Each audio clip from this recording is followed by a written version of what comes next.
Terima kasih Bu Vero untuk semuanya saudara-saudara yang hadir pada malam hari ini.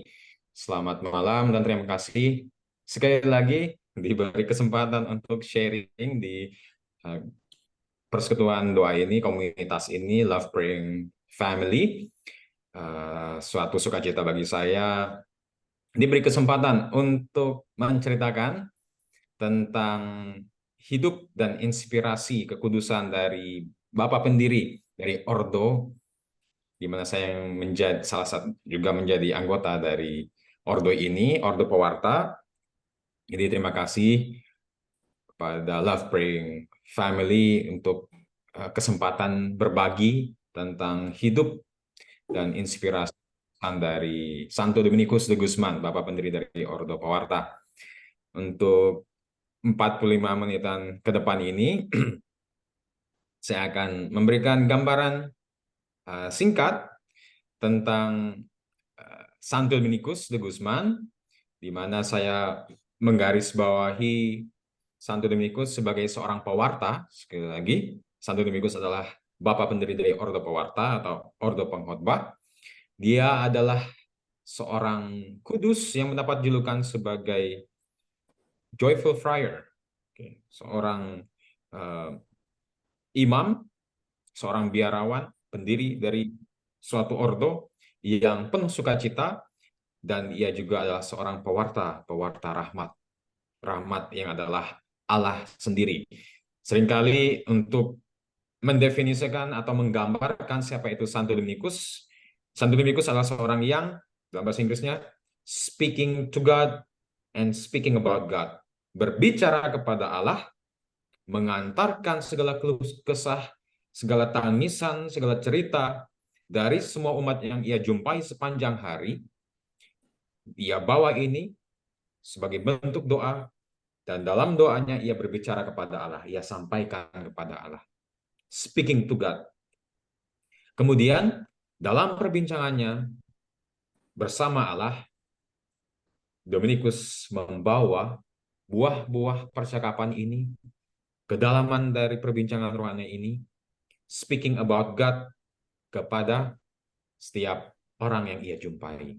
Jadi berbicara kepada Allah tentang keluh kesah, tangisan banyak umat yang ia jumpai sepanjang satu hari dalam pewartaannya.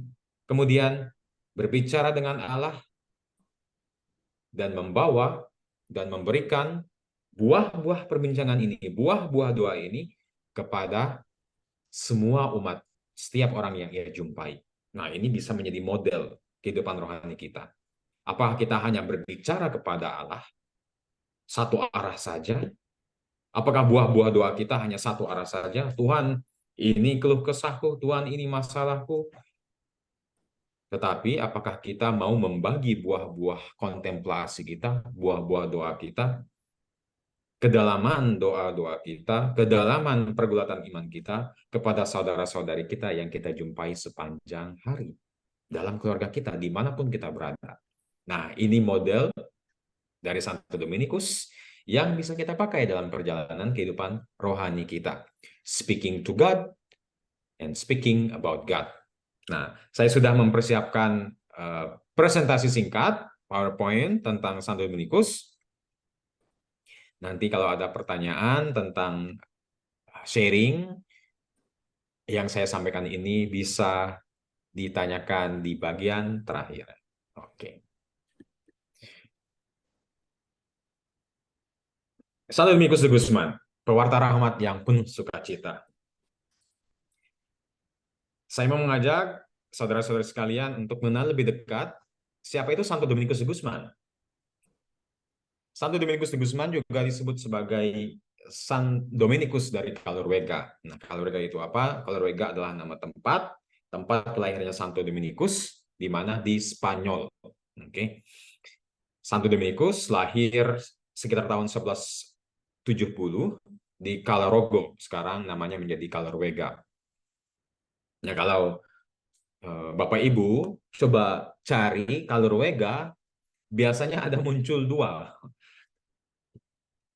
Mungkin salah satu gambar yang muncul adalah tempat retret di mana di Filipina. saya sekarang sedang di Filipina menyelesaikan revisi tesis saya S2, dan di sini kami punya rumah retret. Rumah retret ini namanya Calorwega, tempat kelahirannya Santo Dominikus. Jadi Bapak Ibu kapan-kapan kalau pengen berziarah nggak jauh-jauh bisa berziarah ke Filipina. Oke. Dan ada satu tempat retret yang uh, provinsi kami, Dominikan Filipina kelola. Tempatnya enak, dingin. Saya kayak promosi ini. Cuma ingin sedikit membagikan. Kalau pengen retret atau pengen ziarah, bisa ke Filipina. Dapat indulgensi penuh juga. Oke. Nanti ada satu gereja tempat berziarah di bagian utara Filipina yang terkenal sekali, namanya Our Lady of Manawag. Itu afiliasinya dengan uh, Santa Maria Maggiore di Italia. Jadi kalau mengunjungi atau berziarah ke gereja ini, Our Lady of Manawag, kalau memenuhi segala persyaratannya, mengaku dosa, kemudian mendoakan intensi Bapak Paus, mengikuti misa, akan mendapat indulgensi penuh. Jadi nggak jauh-jauh sebenarnya di Asia Tenggara kita punya tempat ziarah. Oke. Nah, itu. Jadi kalau search di internet, kalau ketik Calorega, biasanya muncul dua ini. Tempat kelahirannya Santo Dominikus atau rumah retret yang di Filipina, yang dikelola oleh Romo-Romo Dominikan. Santo Dominikus wafat pada tanggal 6 Agustus. Kita tahu 6 Agustus kemarin kita merayakan Hari Raya Penampakan Yesus. Nah, karena bertepatan dengan Hari Raya Penampakan Yesus, jadi dipindah menjadi 8 Agustus, diundur, oke, menjadi 8 Agustus supaya nggak bertepatan, karena kan hari raya Tuhan Yesus lebih tinggi daripada peringatan Santo Santa. Tapi tepat tanggal kematian dari Santo Dominikus adalah tanggal 6 Agustus, namun pestanya di kalender liturgi dirayakan pada tanggal 8 Agustus. Nah, Santo Dominikus memiliki dua orang saudara. Yang pertama, yang paling tua adalah Anthony, seorang kanon, Santo Yakobus, dan adiknya ini akhirnya ikut Santo Dominikus masuk dalam Ordo Pewarta dan menjadi seorang Beato Manes OP.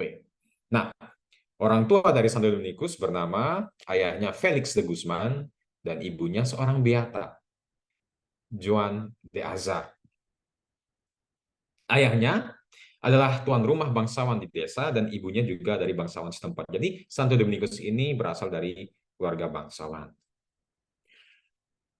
Nah, diceritakan sebelum ibunya mengandung Dominikus, ibunya melihat dalam sebuah penglihatan bahwa seekor anjing dengan obor yang menyala di mulutnya akan keluar dari rahimnya dan membakar dunia.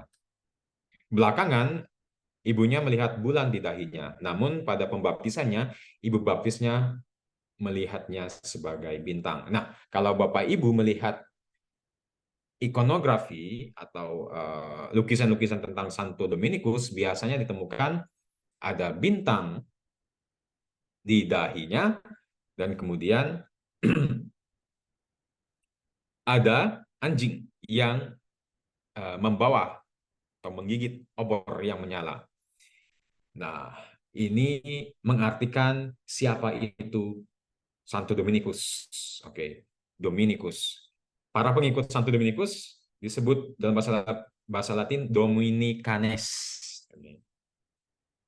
Jamak plural Dominicanes. Tapi kalau kita pisahkan Domini dan Canes itu punya arti. Domini kita tahu Tuhan, Canes canine artinya apa? Anjing. Jadi mirip-mirip dengan penampakan tentang Santo Dominikus. Jadi para Dominikan adalah Dominicanes, anjingnya, anjingnya Tuhan. Artinya apa? Hubungannya tentang penampakan atau penglihatan mengenai Santo Dominikus ini yang berlari mengitari bumi, membawa obor menyala-nyala lewat pewartaannya. Oke. lewat pewartaannya, lewat khotbahnya, gitu. Tentang Santo Dominikus, keluarganya, dan saudara-saudaranya.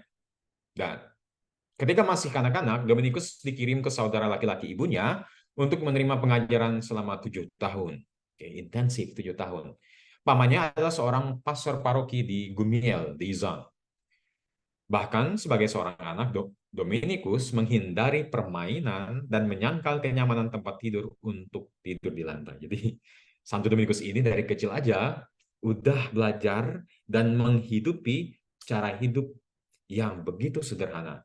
Ascetic bahasa Inggrisnya. Ascetic, mati raga. Oke. Jadi, kadang kami para Dominikan ini gimana ini cara eh, bisa menjadikan Santo Dominikus ini ceritanya relatable, misalnya dalam promosi panggilan gitu, relatable, bisa bisa di apa namanya, bisa jadi inspirasi mudah untuk ditiru oleh anak-anak muda. Karena dari awal Santo Dominikus ini aja dari rahim aja udah kelihatan begitu kudus gitu ya. Masih bayi, anak-anak memilih untuk tidur di lantai mati raga. Jadi sulit sekali ya.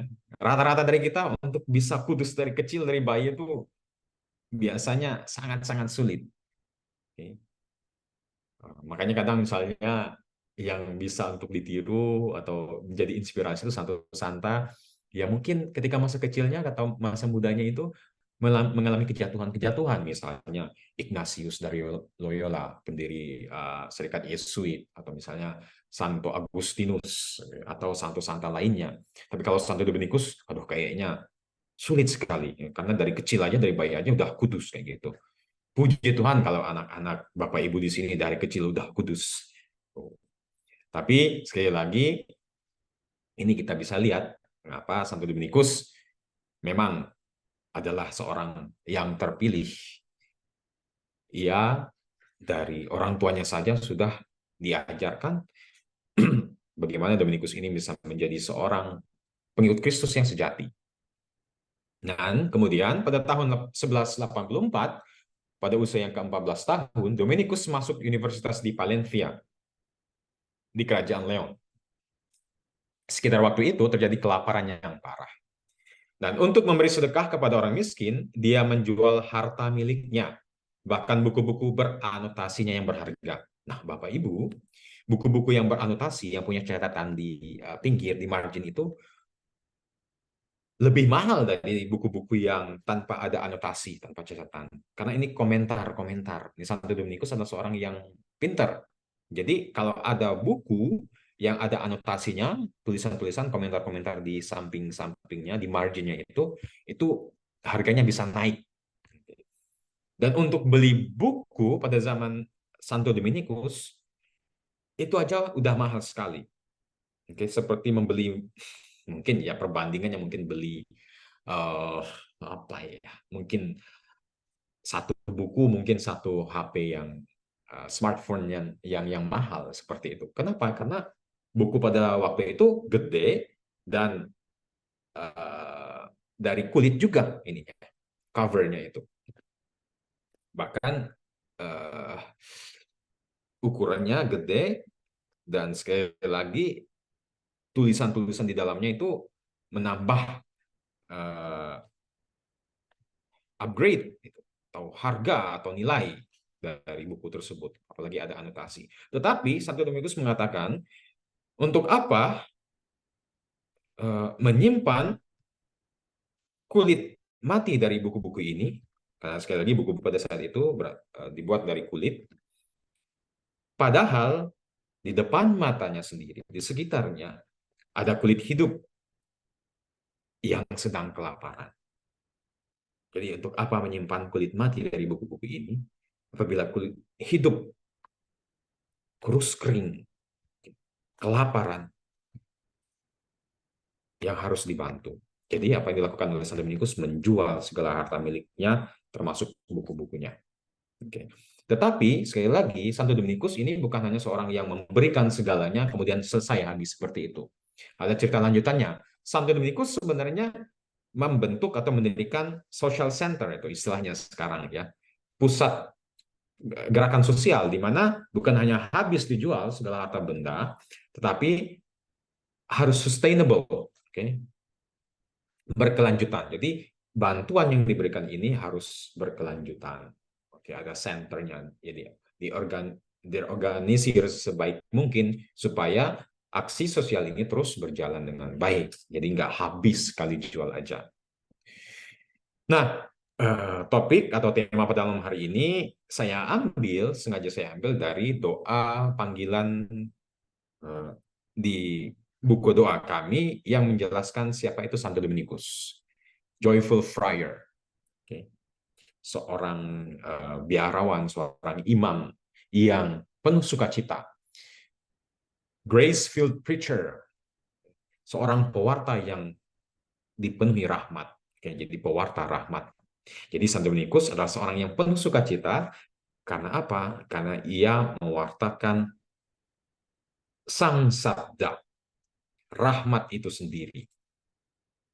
Bagaimana sih kita menjelaskan kitab suci atau bahasa lain dari kitab suci? Bahasa lain atau istilah lain dari kitab suci adalah kabar gembira. Okay. Good news bahasa Inggrisnya. Good news. Bagaimana sih sikap kita ketika kita mendapatkan suatu kabar yang menggembirakan dan mau membagikan kabar gembira ini? Pastinya ketika kita mendapat kabar gembira, misalnya kita kedatangan orang-orang yang spesial, okay, yang begitu istimewa, tanpa kita sangka, kemudian datang misalnya menghadiri ulang tahun, okay. Tak diundang tapi datang, tapi orang ini spesial. Ini kan kabar sukacita. Misalnya Bapak Ibu misalnya yang menikah, dalam doanya menanti supaya dapat momongan setelah 1 atau 2 tahun menikah tapi belum dapat momongan, tapi akhirnya diberikan karunia, diberikan rahmat, momongan, sukacita.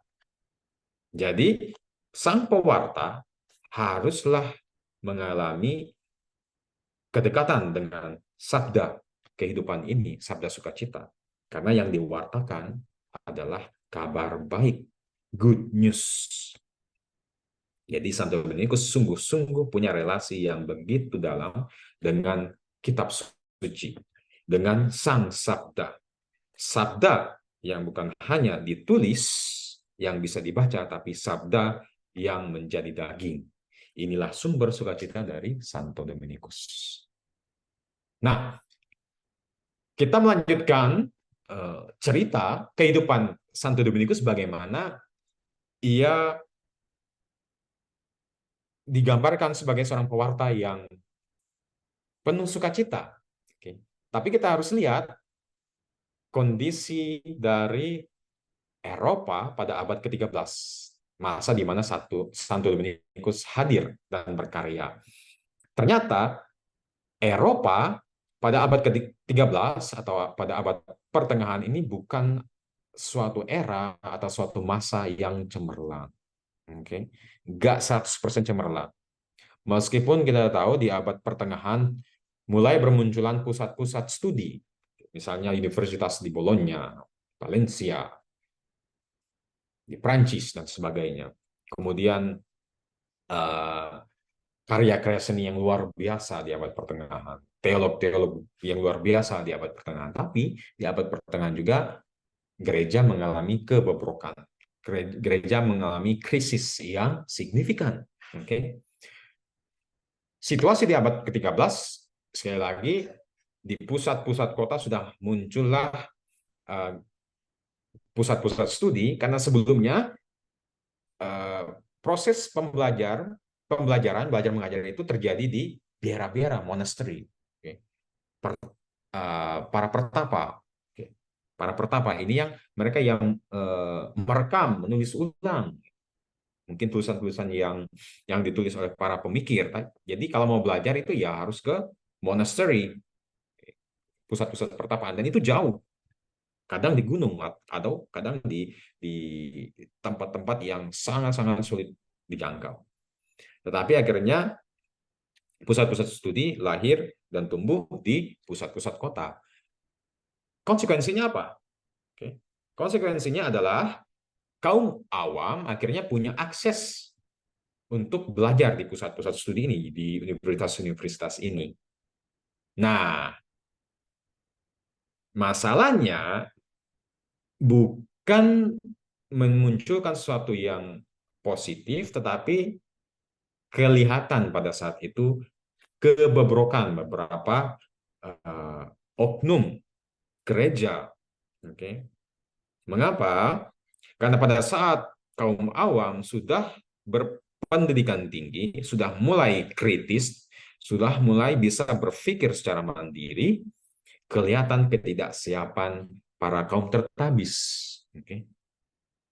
Karena pada saat itu yang hanya boleh berkhotbah adalah para uskup. Ini bisa dibayangkan, hanya satu orang aja yang boleh berkhotbah dalam satu keuskupan. Dan kita tahu ada puluhan paroki misalnya. Dan setiap paroki ada pastor parokinya, ada imam-imamnya. Tetapi imam-imam ini, pastor paroki ini nggak diizinkan untuk berkhotbah. Hanya uskup saja yang boleh berkhotbah. Mengapa? Alasan teologisnya adalah para uskup adalah pengganti para rasul. Dan kepada para rasul, Yesus mengatakan, pergilah dan wartakanlah Injil. Sembuhkanlah orang-orang yang sakit, orang yang kusta, dan usilah setan-setan. Jadi tugas pewartaan itu adalah tugas yang diberikan secara khusus kepada para rasul. Dan kita tahu para uskup adalah pengganti para rasul. Dan imam bukan pengganti para rasul. Imam adalah kerabat atau coworker yang bekerja bersama uskup. Nah, masalahnya di situ. Kalau misalnya di paroki, para pastor parokinya, para imamnya enggak berkhotbah, jadi pengajaran atau katekese tentang keimanan itu nggak bisa disampaikan. Jadi pengetahuan iman umat itu akhirnya menurun. Karena tiap kali misa, misalnya hari Minggu, nggak dapat pengajaran. Harus menunggu uskupnya datang untuk mengunjungi. Nah, itu jadi krisis. Apalagi ditambah dengan gaya hidup para kaum tetamis. Okay? Yang hidup bermewah-mewahan. Yang nggak siap secara intelektual. Jadi yang dicari oleh umat yang mulai kritis dan dicari oleh umat yang sungguh-sungguh ingin hidup suci adalah model yang sejati yang berdasarkan kitab suci, yang berdasarkan cara hidup para rasul, gereja perdana, hidup bersama dan memberitakan kabar baik Yesus dalam kemiskinan. Oke, sama seperti para rasul. Ini yang dicari. Model seperti ini yang dicari. Yang merupakan jalan kekudusan, tetapi tidak sekali lagi ditemukan pada saat itu pada para kaum tertabis. Jadi ada uh, sesuatu yang kita anggap sebagai ironi. Nah, karena para imam di paroki dan biarawan dari biara besar tampaknya tidak mampu atau tidak mau menanggapi kebutuhan umat akan bentuk-bentuk Kristiani dan spiritualitas yang lebih sesuai dengan kehidupan kerasulan yang disajikan dalam perjanjian baru, akhirnya kaum awam pada akhir abad ke-12 dan awal abad ke-13 di beberapa bagian Prancis dan Italia dalam jumlah yang meningkat berpaling dari gereja institusional. Oke, jadi mulai bermunculan gerakan-gerakan awam. Sebagai contoh, orang miskin Lyon yang dibentuk oleh Peter Valdes, yang kemudian disebut sebagai kaum Waldensia, yang menawarkan bentuk alternatif dari kehidupan Kristiani, yang berusaha meniru kehidupan sederhana gereja perdana dengan cara mengikuti proses narasi Injil tentang kemiskinan dan pewartaan. Jadi sebenarnya hasrat untuk hidup suci itu baik. Itu baik. Nah, masalahnya tidak ditemukan sekali lagi pada kaum tertabis. Oke. Tidak ditemukan di gereja institusional. Karena strukturnya yang begitu kering sampai-sampai bergesekan dengan politik pada saat itu. Nah, kaum awam punya keinginan untuk sungguh-sungguh hidup suci. Dan mereka tidak menemukan di gereja institusional. Tidak menemukan pada kaum hierarki. Oke. Nah, mulai bermunculan sekali lagi gerakan-gerakan awam. Oke. Tapi masalahnya, nanti kita lihat bahwa gerakan-gerakan awam ini dari sisi teologisnya, pengajarannya, mengajarkan ajaran-ajaran yang tidak sesuai dengan eh, kebenaran Injil. Oke. Cara hidup, iya, tapi masuk dalam ranah yang sangat-sangat fundamental, salah satunya tentang keselamatan dan siapa manusia itu, di sini ada pembedaan. Jadi pertanyaan sekarang, kaum tetabis, kaum hierarki, pejabat-pejabat gereja harus koreksi diri. Harus koreksi diri. Kemudian selain dari kelompok Peter Valdes itu, muncul juga beberapa kelompok lainnya. Pada saat yang sama, doktrin dualis. Abad ketiga, pemikir agama dari Persia Mani mulai muncul kembali di Eropa. Oke. Jadi abad ketiga muncul lagi di Eropa pada abad ke-12 ke-13. Ini udah lama sekali tapi bermunculan. Oke. Pengikut dualisme ini pada abad pertengahan disebut kaum Maniki, Katar dan Albigensian. Kaum Albigensian menolak sebagian besar doktrin gereja abad pertengahan dan mengajarkan bahwa keselamatan dicapai dengan membebaskan diri dari segala sesuatu yang materi melalui kehidupan ascetisme atau mati raga. Oke. Jadi ajaran dualisme ini melihat realitas ini menjadi dua, yang baik dan yang buruk. Yang materi ini dilihat sebagai sesuatu yang buruk, segala yang materi buruk adanya. Tubuh, kemudian segala sesuatu yang materi ini berasal dari Allah yang jahat. Jadi ada dua Allah, evil God and good God. Allah yang baik ini menciptakan segala sesuatu yang spiritual, yang rohani. Jadi ada dikotomi, ada pembedaan dari realitas. Efeknya apa? Sekali lagi, kita ingat sakramen itu menggunakan sarana dari hal-hal yang materi. Misalnya sakramen baptis. Sakramen baptis yang menggunakan apa? Sarana materi, air. Ketika seorang itu dibaptis, bukan berarti bahwa yang fisikal, yang ragawi ini yang dibersihkan, tetapi ini menjelaskan apa itu sakramen, tanda dan sarana keselamatan. Visible sign of the invisible reality. Tanda yang tampak dari realitas yang tidak tampak. Apa realitas yang tidak tampak itu? Rahmat, tidak kasat mata, seperti itu. Nah, kalau segala sesuatu yang materi itu jahat, artinya apa? Sakramen itu tidak benar. Ekaristi, roti, dan anggur itu jahat. Baptis, air itu jahat. Perminyakan, minyak jahat. Jadi sakramen itu sekali lagi akhirnya hilang apabila mengikuti cara berpikir atau teologi dari kelompok ini. Nah, ini kan sangat-sangat fundamental karena kita tahu sakramen adalah uh, tindakan Kristus sendiri yang membawakan keselamatan bagi kita. Kita merayakan sakramen supaya kita diselamatkan. Efek dari sakramen itu adalah keselamatan. Dan kalau segala sesuatu yang materi itu buruk, jahat, nah efeknya ke keselamatan juga. Tubuh kita juga, raga kita ini dilihat sebagai sesuatu yang jahat. Jadi harus mati raga, dicambuk dan sebagainya. Nah, dari ajaran-ajaran sesat ini, sekali lagi, niatnya baik, tetapi ketika masuk dalam pengajaran teologis, mulai ada perbedaan, ini membuka mata pemimpin-pemimpin reformasi gereja Katolik.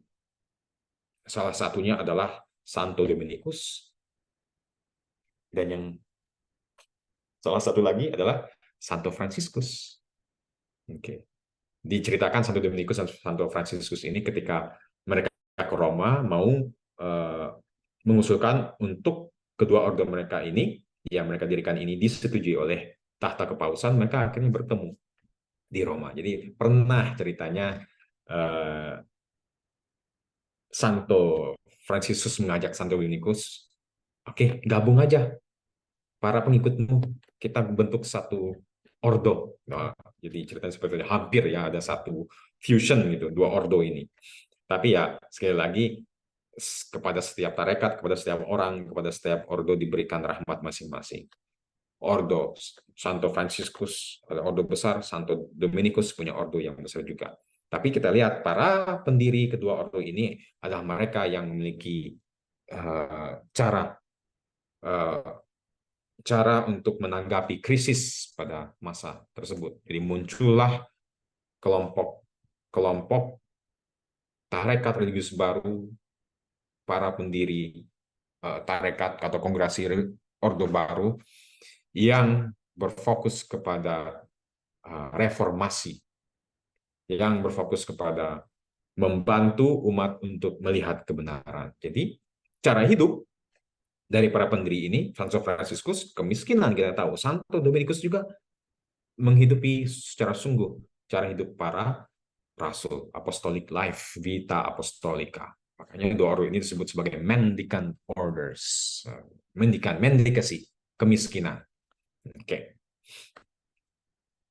Jadi kemudian Santo Dominikus ya melihat bahwa krisis yang ada pada saat itu di abad pertengahan sebagai satu kesempatan. Ini jeniusnya Santo Dominikus. Krisis dilihat sebagai satu kesempatan untuk memperbarui.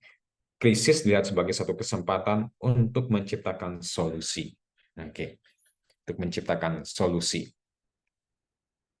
Setelah menyelesaikan studi teologinya, Santo Dominikus ini kemudian diminta untuk membantu seorang uskup di Osma di Spanyol namanya Diego ini untuk ya membantu proses negosiasi pernikahan antara putra Raja Alfonso dan putri Raja Denmark. Tapi negosiasi pernikahan ini gagal. Kemudian apa yang terjadi? Dominikus dan Diego, uskup Diego ini berhenti di istana kepausan di Roma dalam perjalanan kembali ke Spanyol. Oke, kembali ke Spanyol. Dalam perjalanan ke Spanyol, di sinilah Santo Dominikus melihat ternyata dalam perjalanannya, terutama di daerah selatan Prancis, ada ajaran-ajaran sesat. Apa yang bisa kita pelajari? Ya, kita juga harus berani keluar dari comfort zone kita, zona kenyamanan kita. Kita harus melakukan perjalanan panjang terkadang supaya membuka mata kita belajar. Ternyata oh ada sesuatu yang harus kita lakukan, kita perbaiki. Dan terkadang kegagalan itu menjadi kesempatan untuk sesuatu yang baru, misi kita ini, misi kehidupan kita ini yang sesungguhnya ini bisa kita temukan. Jadi enggak semua kegagalan itu akhir dari perjalanan kita. Seperti Santo Dominikus, kegagalan untuk negosiasi pernikahan ini akhirnya menjadi kesempatan, membuka pintu akan misi baru yang lebih besar. Apa itu? Misi pewartaan. Nah, ada kisah yang unik di mana dalam perjalanannya mengusuri Prancis Selatan kembali ke Spanyol, sekali lagi Santo Dominikus akhirnya menyadari sepertinya kok ini ajaran ini mereka mengakui pengikut Kristus tapi kok ajarannya sesat ya.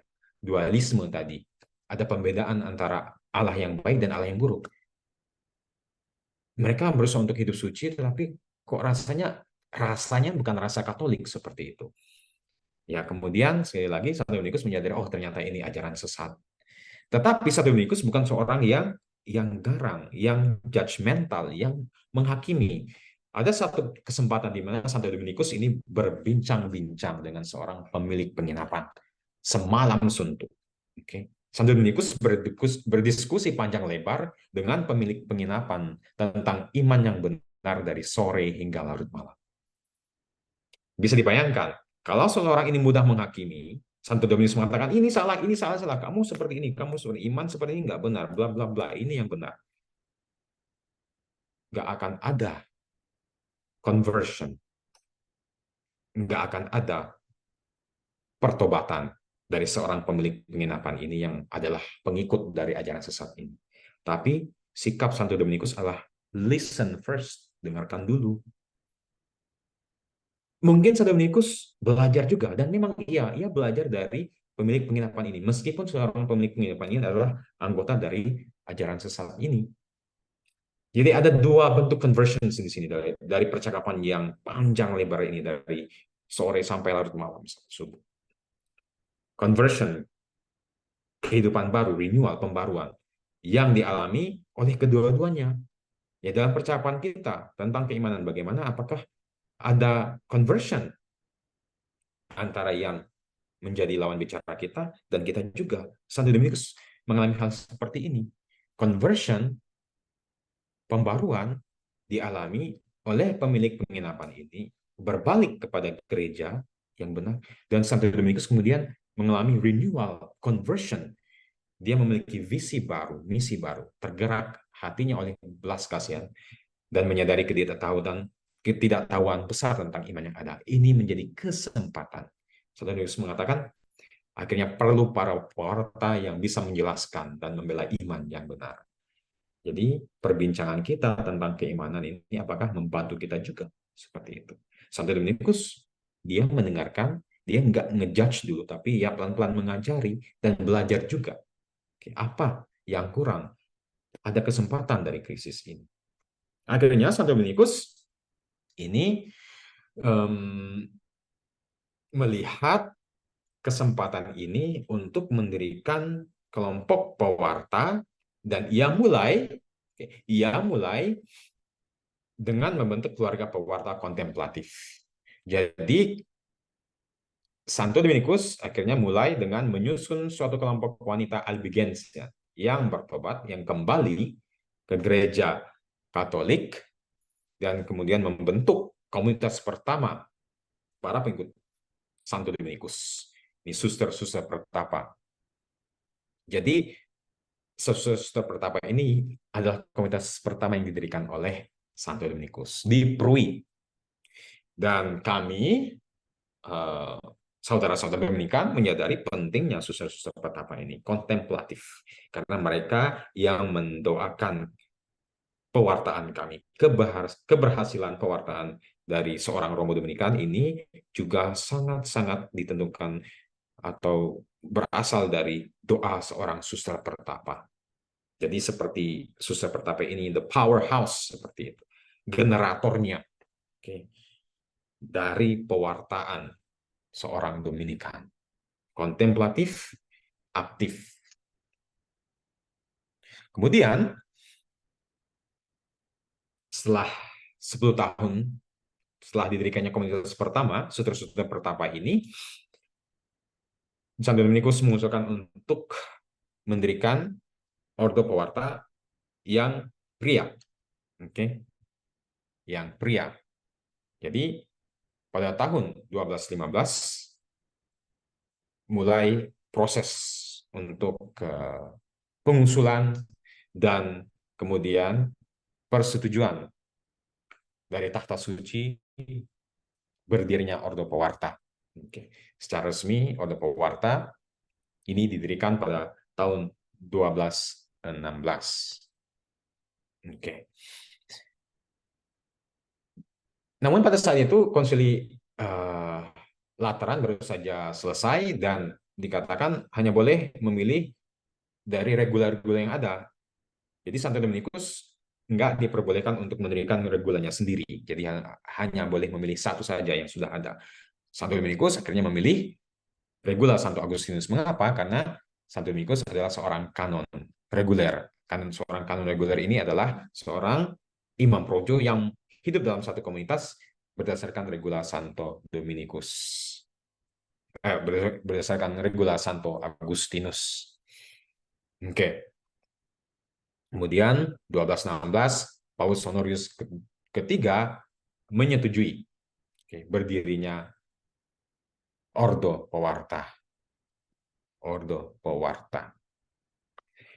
Nah, saya sedikit mau menceritakan tentang Santo Dominikus dan Rosario. Ini penting karena ya bicara tentang Rosario pasti bicara juga tentang Dominikan atau Ordo Pewarta. Santo Dominikus melakukan perjalanan ke Prancis untuk berkhotbah melawan ajaran sesat Albigensian. Tetapi usahanya memperoleh sedikit pertobatan dan bahkan lebih sedikit pengikut.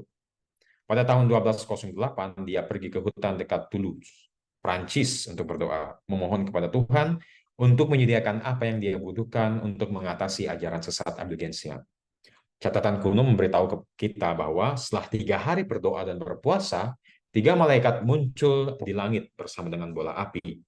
Ketika mereka menghilang, Bunda Maria berbicara, memberitahukan kepada Dominikus bahwa ia harus mewartakan mazmur-mazmur agar berhasil dalam perjuangannya untuk mengalahkan kaum Albigensian. Di sini di foto ini nih dilihat diperlihatkan bagaimana Bunda Maria memberikan rosario. Kita tahu rosario ini 15, oke, 15 misteri berbicara tentang 15 bab dari Mazmur.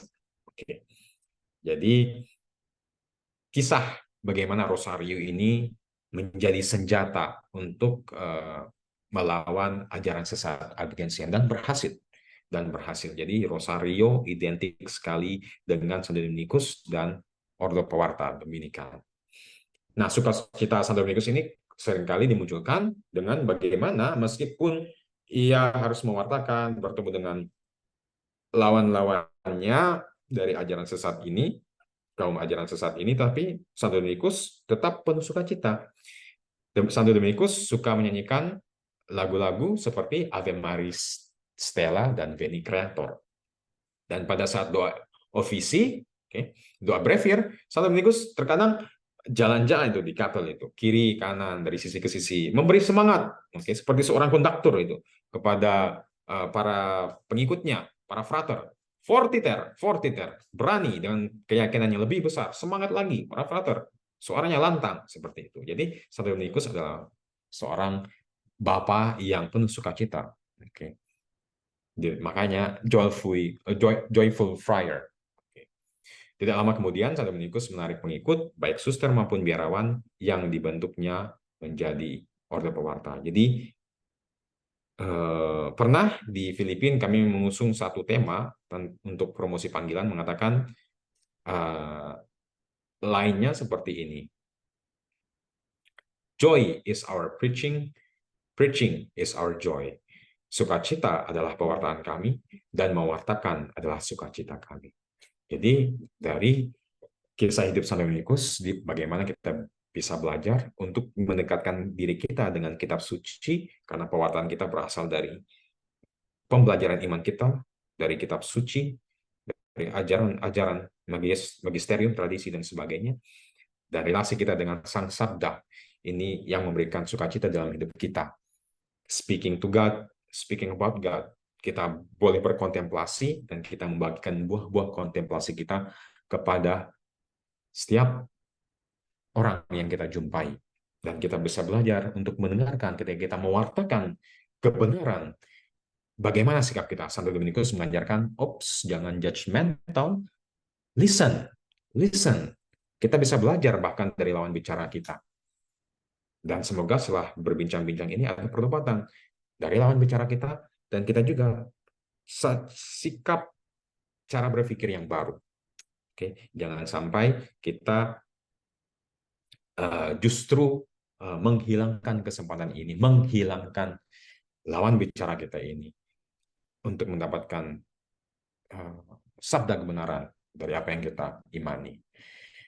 Begitu, terima kasih sekali lagi sudah memberikan saya kesempatan untuk men-sharingkan siapa itu Santo Dominikus, Bapak pendiri dari Ordo Pewarta, dan poin-poin yang bisa kita pelajari. Terima kasih. Terima kasih Romo Rambang atas pengajaran malam hari ini tentang Santo Dominikus. Sangat menarik sekali. Ada beberapa hal yang saya catat. Santo Dominikus adalah Bapak yang seorang pewarta yang digambarkan, seorang santo yang digambarkan sebagai pewarta yang penuh dengan sukacita. Dia mengajarkan bagaimana menjadi seorang pewarta yang melihat krisis atau persoalan, bukan menjadi sesuatu yang sulit, tapi melihat kritis untuk menciptakan solusi, kemudian mendengarkan lawan bicara dan tidak menghakimi, karena dari pembicaraan dengan lawan bicara itu kita sebagai seorang pewarta bisa belajar dari lawan bicara kita dan mengajarkan menjadi seorang pewarta harus belajar dari isi dari kitab suci dan kemudian membagikan apa yang hasil kontemplasi atau doa kepada orang-orang di sekitar kita. Terima kasih, Romo, untuk pengajaran malam hari ini.